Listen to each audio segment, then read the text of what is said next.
অতীতকে স্মরণ করে তা নিয়ে চিন্তা ভাবনা করা, অতীতকে বারবার মনে করতে থাকা, অতীত হাতছাড়া হয়ে যাওয়ার কারণে আক্ষেপ করতে থাকা, এটা বোকামি ছাড়া আর কিছুই না। এটা ভবিষ্যতের স্বপ্ন এবং সংকল্পগুলোকে গলা টিপে হত্যা করার মতো। জ্ঞানীজনদের মতে অতীতের ফাইলগুলোকে সবসময় বন্ধ করে রাখতে হয়। অতীতকে কখনো স্মরণ করতে নেই, অতীত নিয়ে কখনো আলোচনা করতে নেই।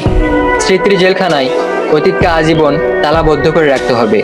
অবহেলার কারাগারে অতীতকে মজবুত শেকল দ্বারা বদ্ধ করতে হবে, যাতে করে সেখান থেকে অতীত কখনোই আর সামনে আসতে না পারে।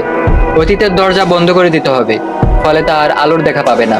কারণ অতীত তো শেষ ও বিলুপ্ত হয়ে গেছে। চিন্তা ভাবনা করে পেরেশানি করে অতীতকে পুনরায় সংশোধন করা সম্ভব না।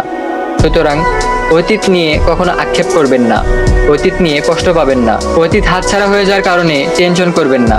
আপনি অতীতের অপছায়া থেকে বের হয়ে আসেন। কারণ আপনি কি পারবেন সূর্যকে তার উদয়স্থলে পুনরায় ফিরিয়ে আনতে? আপনি কি পারবেন নদীর বয়ে যাওয়া স্রোতকে পুনরায় ফিরিয়ে আনতে?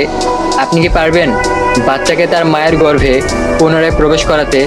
আপনি কি পারবেন আপনার চোখ থেকে ঝরে পড়া অশ্রুকে পুনরায় আপনার চোখে ফিরিয়ে দিতে? আপনি আপনার অতীত নিয়ে আর কত চিন্তা করবেন? অতীত নিয়ে পড়ে থাকার অর্থ হলো বর্তমান নষ্ট করা, চেষ্টাকে বিনষ্ট করা, বর্তমান সময়টা ধ্বংস করা।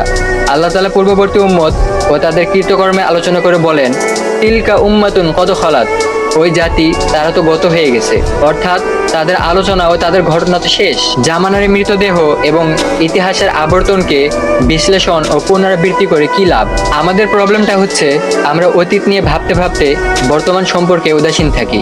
বারবার পেছনের দিকে ফিরে তাকানোটা ঠিক না, কারণ বাতাস সামনের দিকে যায়, পানি সামনে প্রবাহিত হয়, কাফেলাও সামনের দিকে অগ্রসর হয়। এই রীতির বিপরীতে মানুষ চলতে পারবে না। অতএব আপনার কর্তব্য হলো জীবনের সাধারণ নিয়মের বিপরীত না করে অতীতকে ভুলে বর্তমানকে সুন্দর করার চেষ্টা করা।